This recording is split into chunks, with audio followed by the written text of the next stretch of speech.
podcast is part of the Batman Universe Podcast Network, hosted by the BatmanUniverse.net. Here, we love talking about everything Batman. The BatmanUniverse.net has news, original content, and reviews about Batman comics, movies, TV shows, video games, and more. Check out the BatmanUniverse.net and join our Discord server to start chatting with fellow fans. We can't wait to talk to you guys. Also, visit our Patreon page and join our other awesome supporters. But enough of this nonsense. On with the show.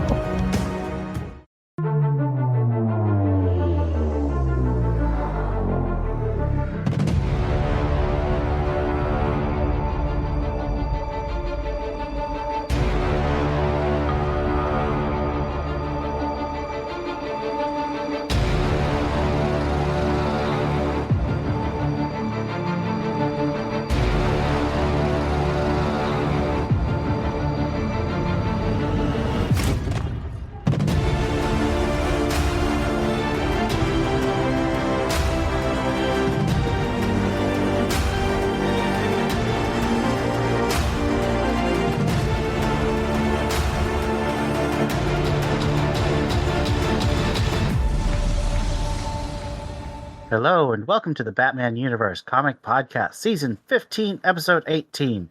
This is Ian. And this is Theo. And we are sadly absent of Steph. She is not feeling well, so send prayers and friendly thoughts her way. We had solicitations dropping this month for the final month of the year, plus the first week or two of January. But there's really nothing new coming for the Batman Universe. If you're happy with where the Bat books are going, then you'll probably continue to be happy. If you're feeling something's missing, then you'll still feeling something's missing. I personally am expecting / hoping some exciting stuff for Batman's 85th anniversary and the 30th anniversary of Nightfall, but DC has kept quiet about any such plans. But it kept quiet about the Superman, Death of Superman and Return of Superman 30th anniversary stuff for quite a while, so I wouldn't expect it until they're ready to release it. I do want it, though. I love Nightfall. The heyday of comic writing. That's right. The Denny O'Neil Bat Office, man. Nothing like it since. Really hasn't been. There have been some good times, but nothing like what Denny was able to produce with his team. All right, we got a bunch of issues to get through because we're still going through Gotham War. So let's get started. First issue up is Catwoman number 57, Gotham War Part 3, written by Tini Howard, art by Nico Leon. Batman attacks Vandal Savage in his house, but Vandal reveals he legally owns Wayne Manor. Bruce mourns at his parents' grave and vows to save his family. Catwoman watches him, telling her second-in-command Marquise she's worried about Batman. She scolds her troops for foolishness the night Batman attacked. Red Hood arrives, and Catwoman orders him to train her thieves to steal cars at tonight's gala. Batman plans to save Jason, quote-unquote save, but is contacted by the Riddler, who gives him the location of Catwoman's plan at the gala. Batwoman attacks Red Hood at the gala, and Jason leads him away. Catwoman watches the ballet, then leads her team in pickpocketing the audience. Bruce captures and drugs Jason. At the ballet, Dick finds Selina and tries to remind her that she shouldn't be fighting the Bat family she loves. He leaves, and Selina finds herself dancing with Vandal Savage, who warns her that he's coming to take over. Jason wakes up and demands to know what Bruce has done to him. Selina desperately searches for Jason. Surprise! Marquise is actually Scandal Savage, Vandal's daughter, doing her father a favor by spying on Catwoman. So first questions first. Did you read Gail Simone's Secret Six before the New 52? No. You should check it out. It's one of her best works and has some great Bane and other characters in addition to her original characters like Scandal Savage and Jeanette Silver Banshee, I want to say her name was. But anyway, Scandal Savage is from that run, and looks like Tini Howard decided to pick her up. However, this is the opposite of what Gail Simone would have done with Scandal Savage. Scandal Savage was not at all interested in doing favors for Vandal Savage. So, like every character that Teeny Howard picks up from other better runs, it's another example of complete ineptness and idiocy. We are at the halfway point in Gotham War. Do you feel like you have a sense of where the story's going? Ask me next episode, and I'll probably have a better answer. Yeah, I mean, this whole Scandal Savage thing kind of comes out of nowhere. Plus, what Bruce kidnapping Jason. Did you expect that? No. No, that came out of nowhere for me. So I'm kind of like, I have no idea what's happening now. Yeah, nothing makes sense. And like I said, ask me next episode, and some stuff still won't make sense, but it'll make a little bit more sense. But I probably will still feel the same way, which is really lost and confused. Do you think that Vandal Savage being set up in Detective Comics by Ram V was intended to set this plot line up in Gotham War, or do you think Vandal Savage will also show up in Detective Comics? I don't know if he's going to show up in Detective, but yes, there was definitely some foretelling in Detective. It doesn't make me feel all that better about Detective. Detective still is what it is, but yeah, it does set it up. Yeah, it's kind of weird because I was expecting Ram V to be the one to use Vandal Savage, but it looks like instead it's going to be Zdarsky and Teeny Howard. That does indicate that editorial is working hard, just not necessarily approving the right plot lines. Nope. All right. Any other comments on this issue before we give it a rating? Nothing I want to air. Okay, so what would you give Catwoman number 57 out of 5 drugged Red Hoods? Huh? Out of 5? Wait, 5 what? Drugged Red Hoods. Okay, you said that too fast. It sounded like something else. Oh dear. I will, because of the scandal reveal, I will give it a 2.5. I'm hovering between a 2.5 and a 3 because the fact that it went in an unexpected direction was, that's why at it's the very higher. least, interesting. Yeah, that's why it's higher for me because of the reveal. It's still really dumb. I think I'm going to have to give it a 3 because that unexpectedness was something I wasn't expecting, and it's not like a bad something I wasn't expecting. So that gives us an average of 2.75 for Catwoman number 57. Wait, no, that's yours and mine. What did Jamie give it? Jamie really liked it. He gave it a 3.7. Oh, okay. On the so site. TBU review of 3.7 bumps the average to a 3.07 overall. All right, let's move to our next issue. Better than previously.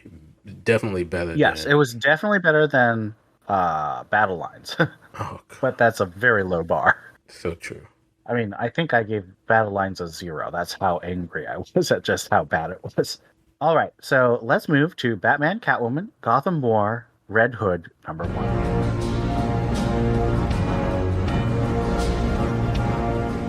Batman, Catwoman, Gotham War, Red Hood, number 1. Written by Matthew Rosenberg, with art by Nikola Cizmechia. I hope we said that right. We apologize to all our Croatian listeners. 2 weeks ago, Catwoman saved one of Joker's former henchmen from Red Hood's interrogation. She invites him to the meeting in Battle Lines, promising him friends in his war against the Joker. In the present, Red Hood trains criminals Bash and Simpson in Catwoman's organization, telling them he thinks the idea is a bad one and he will kill them if they screw up. After weeks of brutal training, he takes the two to a bar and demands to know where the Joker is. When they don't tell him what he wants to know, he forces them to take a beating from the bikers in the bar. Catwoman arrives and angrily tells Jason they need to send them on a heist. That night, Scarecrow appears in Bash's apartment and doses him with fear toxin. The next day, Jason sends Bash and Simpson on the job. But Bash screws up, alerting the guard. Jason talks the guard down, but Bash knocks the guard out and tries to shoot him, triggering a furious beating from Jason. At Selina's headquarters, Jason clashes with Dario, then fights with Selina as he criticizes her plan. He runs off to find Bash and finds Stephanie Brown in his apartment, looking over a murdered Bash with the words, "Get your own toys, Red Hood," written in blood. So first question is, when do you think this story happens in the Gotham War timeline?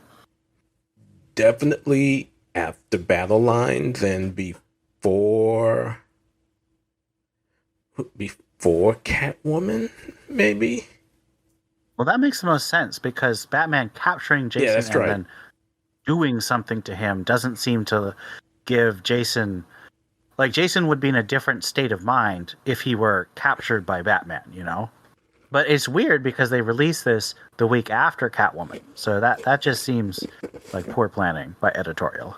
But what else is new at this time? Not the first time. Just wait till Batman comes out. How does this issue compare to the Batman and Catwoman issues? We're not even going to talk about battle lines because it's obviously better than that pile of flaming trash. It's in the middle. So obviously not as good as Batman, but definitely better than Catwoman.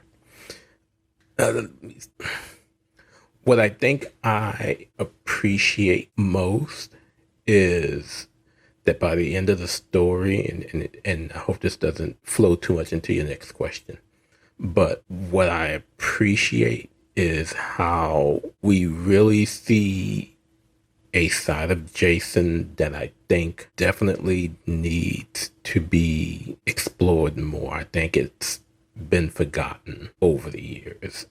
The idea of this is still a traumatized kid, you know, who was brought back from the dead, who never truly faced everything that someone who's murdered and then comes back have to deal with. You know, he's still on this mission to find Joker and ultimately is ready to kill him, you know, despite being a bad. You know, he plans on doing just that, and I really enjoyed that story and wish they explored more. Yeah, I think what you say about where this takes place in the timeline makes the most sense. And I think on Twitter, Rosenberg has said that it takes place a couple days before Catwoman. So that means that the whole story is probably going to be very short.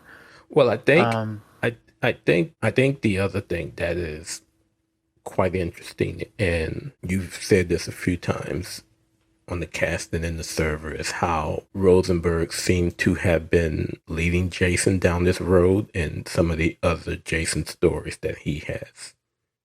Absolutely. Written. And it all seems to culminate here, and I appreciate that. I think that it's really cool how Rosenberg has kind of unofficially been writing a Red Hood solo for about 2 years. And it's very cool to see that character consistency throughout Rosenberg's writing of Jason. So I appreciate that a lot too. And I think it makes sense. I like that exploration of Jason. Does this first part feel like it's essential to the Gotham War storyline?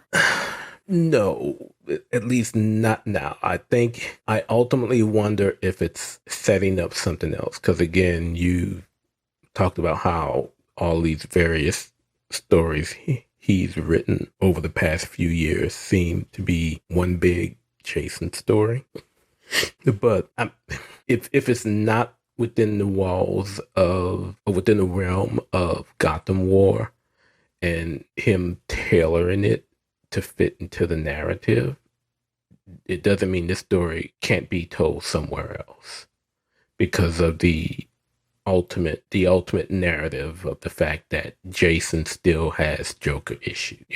That doesn't have to be told in the Gotham War in order to be a good story. It could probably it almost feels like it could be a standalone, just set in the time period of Gotham War. Yep. And I like that since I hate Gotham War. So, do you think that this Scarecrow plot, where Scarecrow's meddling with Selina's Thieves Guild, will play into the main storyline? Because we know Scarecrow's involved because he was in that.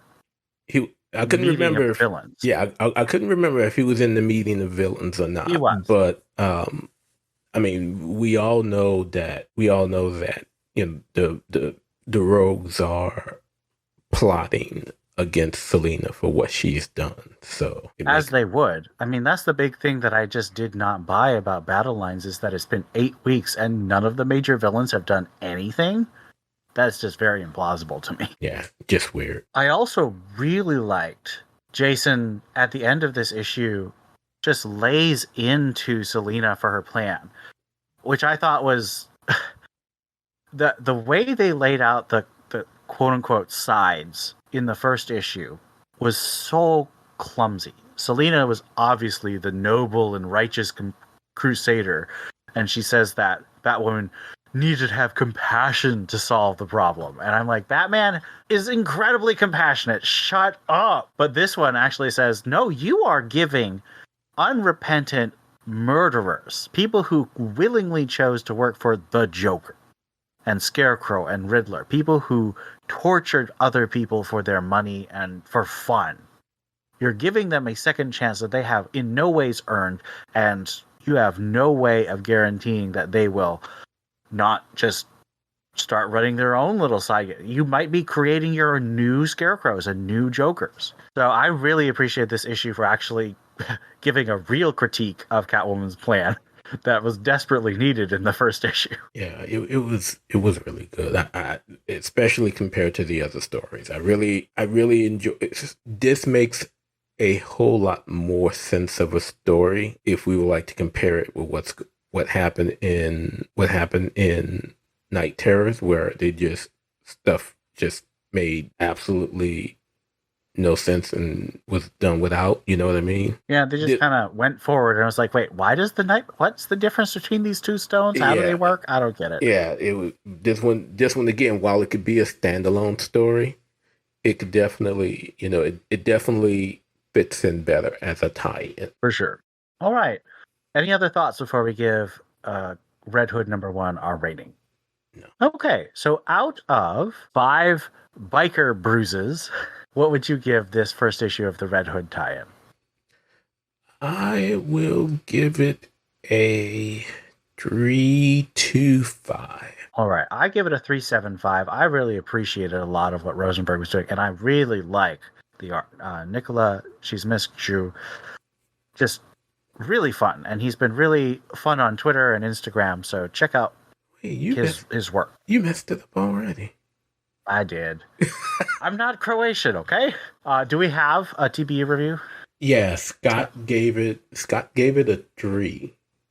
But his score was really high on the art. He was not crazy about the story. I mean, if you look at it in terms of it's still part of Gotham War, I can understand that. The Gotham War setup is stupid as all get out. That gives us an average of 3.33 overall. Yeah, he only gave it a 2 for right. Wow, that's quite low. Yeah. I did see some other people giving it a low score, so Scott's not alone. And granted, I'm not saying this for, speaking for Scott, but after Battle Lines, I just think there's going to be some negative bias no matter what. I think very deservedly so. Battle Lines is a teeming pile of trash. Hey, you got a second? The Batman universe is looking for Batman fans with something to say. If you're interested in writing reviews of your favorite Batman books, or you want to contribute original content with articles like the top 10 forgotten Batman villains, or why Dead Didio's exit from DC was the worst thing to ever happen, then we want to invite you to join our TBU staff family as a writer. Just reach out to our email, tbu@thebatmanuniverse.net, and let us know that you want to become one of our writers. It's that easy. And honestly, there's no reason not to. You get exclusive access to our TBU staff Discord server, you get early access to comics, and you meet a lot of cool people. What are you waiting for? Email us at tbu@thebatmanuniverse.net and let us know that you want to become one of our writers. And that brings us to our last issue, not connected to Gotham War at all, but it is Detective Comics number 1074.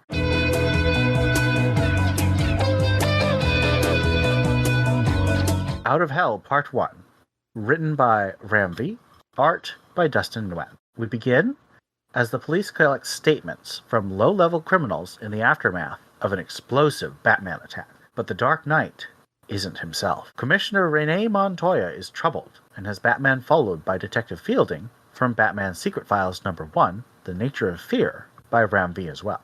In Batman's mind, he's a boy again, talking to his father Thomas on a bridge. Thomas tells his son about his own father and about valuing the small things. Bruce finds himself a man again, and Thomas tells him to run, fading to a skull devoured by a building-sized wolf. Detective Fielding interrogates Killer Croc, who says Batman is indeed not himself, and that Sivad and the Orgum troops are searching for the Bat as well. They end up at the old Haley's Circus, on fire. In flashback, Bruce tells Dick that he bought Haley's Circus so Dick would have a place to return to. But Dick falls into the building-sized wolf's jaws, too. Batman finds himself in Crime Alley. The wolf stalks him, and the demon Barbados says that only Bruce can stop the wolf. Actually, an Asthma demon, but Barbados can hold him off. Detective Fielding and his partner Nash head towards Crime Alley, as Fielding realizes the pattern of Batman connected to the Wayne family. First question, what actually happens in this issue? Batman beats up some people. Batman gets... Is it just me, or does nothing really happen in this issue? Batman gets glowy eyes, and Barbados comes back again, and apparently the Bat God isn't as strong to stop the asthma demon, which I find to be quite odd. Dustin Nguyen's back, so that's a good thing. Yeah, that was actually my other question. I am a huge fan of Dustin Nguyen, of course, as a illustrator and cover artist for Stephanie Brown's Batgirl run for its second year. Of course, he has a huge place in my heart, and I've gotten to meet him a couple times, and he's really friendly, and his art's fantastic. It's got a great sketchy and watercolor feel to it. He's actually tightened up the art a lot for this issue, which is kind of cool. He did such a wonderful job with Paul Dini on Detective Comics in Heart of Hush, and then he went on to work with Dini in Streets of Gotham, and this is all in the Batman Reborn era, just before Batman rebooted in the New 52. So Dustin Nguyen has a rich, powerful history as a Batman artist and Bat Family artist, and this issue doesn't disappoint at all. Like, the images of the huge wolf and Haley's Circus and all that stuff is really great. What do you think about Batman seeing these classic images of his past as he's running from the asthma in his mind? No true thought other than it goes to show what motivates him still. You know, all these things that have happened over the course of 85 plays an important part. So it truly makes him who he is. I think it's well done. I think the writing is good, and of course the art is really evocative. It feels like a bit of a crutch or a cliche, because we've seen it so often, and I don't really see Ramvi bringing a whole lot new to it. Given that Ramvi's idea of bringing something new is sometimes making Ra's al Ghul a henchman instead of a leader, I'm not necessarily complaining that this isn't something new, but it still feels like this entire issue is vamping or just decompressed to heck. I'm serious. It does not feel like anything of importance happened. But that's been the story of Detective since Ramvi's run. Nothing of importance has happened. Nothing's happened that has set this book on fire. Well, that's for sure. I mean, there's one thing to not really care about what's happening. Like, I do not care about this Orgum family and their battles with people in the past and people in the future. I don't care about them. But stuff was happening. This one, it doesn't feel like anything's happening. It takes place over the course of less than an hour, and the characters do not progress. No change in state happens. Yeah, I mean, this run has been, and this is strictly Theo's opinion, this run has been mediocre at best, and maybe I'm spoiled by the greatness of Tamaki's run, but man, I was expecting so much from Rom V after Catwoman, and it's just been meh at best. Yeah, it's odd because I know some readers are really enjoying it, but I'm struggling to see why. I mean, as I said, I feel like I'm enjoying it most of the people on the cast, but it frustrates me when there's a whole issue where nothing happens. I mean, great art, but I'm not here for buying connective tissue to things that don't seem to matter. So let's move on to the backup. So this is again by Dan Waters. The title is called The Ten-Eyed Man in the Hole in the Skull of the World. Art is by Hayden Sherman. We begin as Ten-Eyed Man sits on the rooftops in the rain, trying to figure out what is happening. His normal pizza place was closed, and he accidentally drills a hole in the pizza man's head. Taking Pizza Man to the hospital, Ten-Eyed Man accidentally stops a mentally ill nurse from murdering many babies with ricin poison. Captured and put in jail, Ten-Eyed Man is interrogated by Montoya, who trades a pizza for information, and Ten-Eyed Man disappears from the cell. We see him again on the rooftops, this time happily eating his pizza that he was seeking all along. How does this story connect to the main story? I don't know. I will admittedly say I got halfway through it and I was like, okay, I'm done. I'm going to guess you weren't a big fan of Arkham Asylum, The Order of the World. No. I wasn't either, but I actually enjoyed this story, probably because it was short. I didn't enjoy reading 6 issues of Ten-Eyed Man, but 10 pages of Ten-Eyed Man I could swallow. And so the way this story connected for me is that Montoya is clearly troubled about Batman. She's seeking what's wrong with Batman. So that, to me, is the connection between the main story, where Batman, of course, is being possessed by an asthma demon and fighting the Orgums, and this story. To be upfront, even though it doesn't have Dustin and art, Travis Sherman's art's fine, but it's not Dustin Nguyen. Because Dustin Nguyen, to me, is one of those A-listers. He's up there with Jorge and Dan Mora. He's a mountaintop artist to me. But this was much more fun to read than the main story because it has a beginning, middle, and end. Ten-Eyed Man isn't a fun character for me, but there's humor in his obsession with the pizza, and I appreciate that he saves a bunch of little babies. That's actually a good thing. So it's not him just randomly murdering people for their body parts like he did for all the friggin' 6 issues of Arkham City Order of the World. Also by Dan Waters, which is why I bring it up. I will say he did a good job of keeping the voice that Ron B gave Ten-Eyed Man in those few panels that he appeared in the main story. So yeah, I'm not digging Ron V's run as much, but I do appreciate that he's very collaborative. He's working very closely with his backup writers. And if we're right that he was actually setting up Vandal Savage for Chip Zdarsky, he was working really closely with Batman and Catwoman as well. So that, I appreciate his team spirit, even if I don't dig what he's doing personally. Now, did Waters, I'm not totally familiar with the origins of Ten-Eyed Man. I'm not an expert either. I just read part of the Arkham City Order of the World miniseries. So all I know about him is really from there. Google is your friend. Any last thoughts about either the main story or the backup before we give it a rating? Frank Robbins. So from he's been around longer than I expected. That's a long time. Yeah. Frank Robbins would be 60s or 70s, right? November 1970. Yeah, I've been actually doing some deep dives into Batman history on DC Universe, reading about Batman of All Nations and Man of Bats, and some of these guys go back 70, 75, 80 years. Those stories are terrible. It's very disappointing. Don't talk about Man of Bats like that. No, Man of Bats is my favorite. That's why I was Raven? reading his origin, but his origin story sucks. Did I you- just like him in the modern day. Did you not see how Raven Red kicked ass over messing with his daddy? Raven Red is amazing. I love those two. They're my guys. They're my guys on Batman Inc. I love them so much. Oh, he's such a good dude. And I was so upset when I thought he was dead. I was so glad he's not. We need to do a Okay, Batman last thoughts? Inc. cast one day. I miss him already. All right.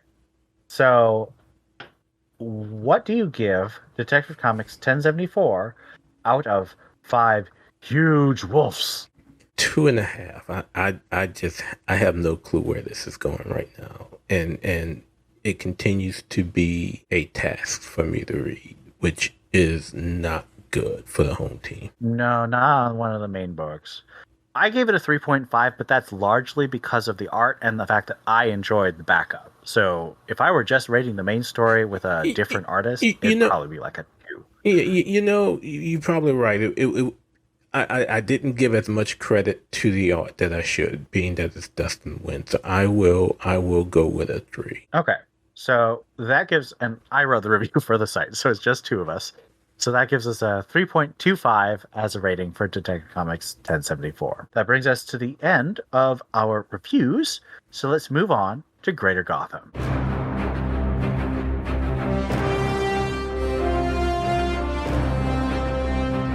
Nightwing, number 106. Thumbs up. Actually, a good story. It was a good backup too. This is a thumbs up for me too. Largely because of the backup. Wait. Something's wrong with my headphones. I'm hearing. Wait. Repeat that again, Ian. I'm sorry. I am giving a Tom Taylor comic a thumbs up. There's going to be a lot of bleeping on this. Yeah, Steph, you got to do some bleeping or cutting out or something. What the? Wow. It has Stephanie Brown in it, and she's hilarious. So is this simply because of the backup story, or was there elements of the main story that you enjoyed also? I kind of am intrigued by the bee being a pirate thing. I think it's an interesting idea. I was happy to see Bee again. She looks nice. Yes, if I was a comic. But I actually I laughed a good bit at the backup story. The art was great. Oh man, Sarah Jacuna is one of my favorites. The art was great. I really enjoyed his take on Cass. You know how you jump at Cass and Dick's relationship with the fighting was great. You know how you jump at Steph. I jump at Cass. I mean, she was feminine yet muscular at the same time, and it was just the action between her and Dick was just bam, bam, bam. And then them going through what seemed like a college course on making pancakes was just so awesome.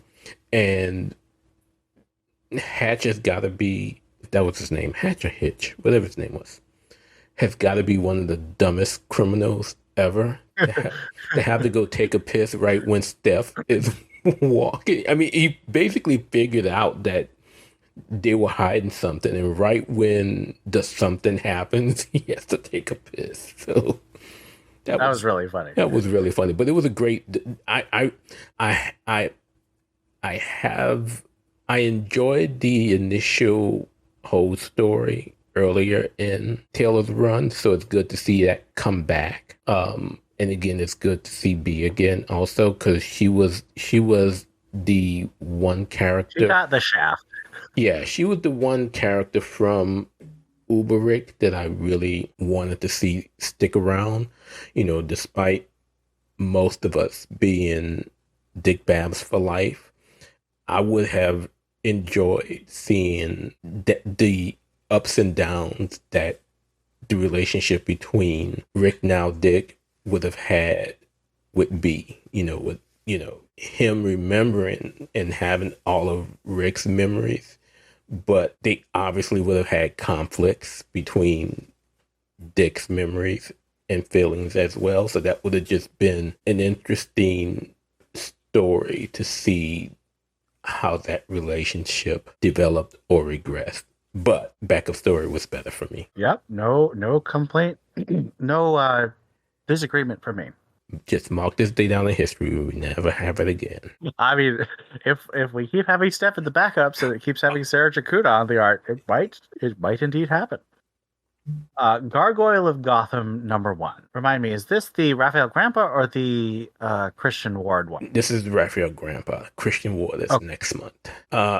It is it's a neutral. Only because I'm waiting to see what issue 2 has from a story aspect. Again, I am not a huge expert, so I will always have somewhat of a bias against the art style of the story. So I really didn't hold that I really didn't hold that against it, because again, that's the personal bias. But I'm waiting to see what's next coming into issue 2.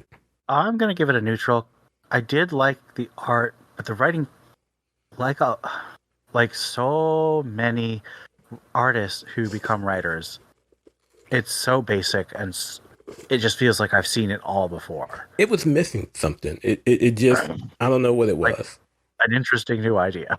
Yeah, it was missing something, like I said, and that's why I'm waiting to see what issue 2 holds before I can truly say this has legs. And I'm being fair only because I've already read City of Madness. Sorry guys, Virgin Ears, and I really enjoyed that. And that's another cartoonist type person being an artist and the writer at the same time.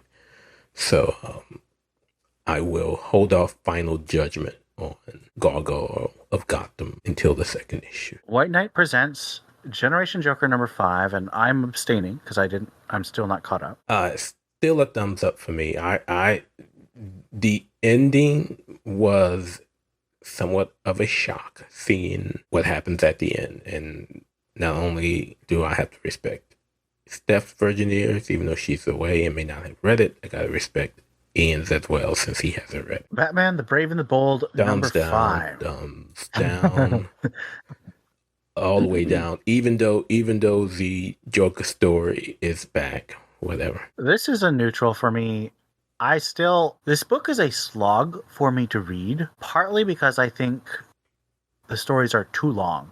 It is the equivalent of 2 full issues plus 2 full backups. That's a lot to read all at once. The individual stories aren't super bad, but they also are not super good. And none of them, to me, justify the collection as a whole. So it's a neutral for me. It doesn't make me mad yet, but I'm still just looking at this book and saying, you don't need this book, guys. The Penguin #2. Thumbs up. I'm going to be fair in it. So I didn't read Killing Time, so I don't know the entire gist of what happened, but as a standalone, even not knowing those events, I enjoyed it, especially seeing how Oswald slowly but surely set the help up. This is a neutral for me. It's really well done. I like the art a lot. I like the construction, but it is a nasty little story. And I don't like villain books for this reason. It just is so nasty. And I know that's the point. So I'm not saying it's bad. I just can't really give it a thumbs up, even though it is well done. So I'll give it a neutral. If a villain book is your type of thing, this is a well done villain book. Spirit World #5. I'm also abstaining on this, so Theo, take it away. This is a thumbs down. This is the first time I've given it a thumbs down really? that I can remember. The writing just wasn't there for this issue, and this is the penultimate. So you would kind You of should be ramping up. expect, yeah. And I just didn't feel it, and I know Jamie, who reviewed it, he didn't. He kind of felt the same way, that the writing just wasn't there for this issue. But I've always been a neutral or thumbs up person for this miniseries, but this issue, just for a penultimate issue, it did not do it. It makes me wonder how she's gonna bring it to a close come issue 6. Okay. We're wrapping up with 2 episodes of Wayne Family Adventures, numbers 102 and 103, titled Bad Day and Personal Growth. Okay, I need to be reminded. I don't know if I caught up to these yet. Well, the first one is about Alfred being sick, and the Bat family makes him soup. Yep, I'm abstaining. Okay. So, as per usual, these are thumbs up for me. Very sweet. Still really enjoying the art. And Personal Growth actually has a huge continuity reference way back to, if you've bought the first volume of Wayne Family Adventures, this is actually a sequel to one of the stories in that. So it's more than just one-off stories now. There's actually continuity between episodes. So very cool stuff. I do enjoy that Wayne Family Adventures has been so well received that of all of the DC webtoons that have been put out, it's the only one still going. Well, I will say, I was reading some Marvel Unlimited Infinity comics last night, and number one, I don't understand what Marvel's doing. Marvel really should be putting these at least either on webtoons or Tappy Toons or something. But also, they need to hire webtoons artists. They hire non-webtoons artists, and it's not a great idea. Well, to do all that would mean Marvel would have to spend money, and they're not. They're barely spending any money on this stupid program. They're not doing that. They're making cuts to cuts. They're cutting the cuts. That's how much cutting they do. Yeah, they really are. I think I saw a story that Disney's trying to dump ESPN and ABC. Which is weird to me. Isn't ESPN one of the only things that's actually like turning a profit? Well, if it's turning a profit, finally, it's only because of all the people they've let go. Okay. I mean, I'm not a watcher, so I don't know. Oh yeah, they've let go a ton of their high contract people. So most of the commentators and all are, those who recently retired, so they can kind of get them cheap. I mean, you still have the Joe Bucks and Troy Aikmans for Monday Night Football, but yeah, they've cut a lot of pork at ESPN. So if it's turning a profit, it's not because of revenues; it's because of money they're saving on contracts. I mean, I cannot say this is a bummer, but it's a bummer for the people who are losing their jobs. Yeah. Let's move to our Bat fan appreciation. It's done. So, our thanks to the following patrons. Thank you to Lisa Slack, Hey, Donovan Morgan Grant, DMG, Johnny McCloskey, woohoo! and Ian Miller. That's me. Oh well, you get nothing. That's great. Well, I get to be on the podcast. Yeah, that's true. And actually, hopefully, other folks will be on the podcast soon. But that's a different story. Join Patreon to find out. Stay tuned. Jessica Morales. Hi, Jessica. Joshua Lappin Bertoni. I gotta come up with some good initials for Josh. JLP. JLB. Yeah, see? Ed Grouse. Hola, Ed Gross. You still there, Theo? Yeah, I said something. Oh, I missed it. David Richards. Hola, merci, David. Rob O. Robbo. Tim Drake, man. Captain America. That Marvel guy is still hanging around. I gotta borrow his shield one day, though. Donald Townsend. I'm sorry. That was fun. Thank you, Daryl.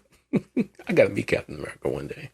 Stephanie Mounts. We miss you. Get well soon, Steph. Because you're so much better than I. Caspian 73. Yay, Caspian. And a big thank you and warm welcome to our new patron, Brendan Roberts. Hola, newbie. Welcome to the family. Thank you all Thank you all so much for supporting us and helping us to keep our big library of podcast episodes and reviews on the site so that anyone can binge listen to all of our history of the Bat family and our various reactions and reviews. You make it possible for us to keep doing this, and we really appreciate it. And be on the lookout because there are new Patreon tiers coming, so join the family. Oh, yeah. Join the family. That brings us to the end of our episode. I hope you've enjoyed it, and until next time, this is Ian. A moment of silence for our Steph until she comes back next episode. Thank you. And this is Theo. Thanks for listening, and we'll see you next time.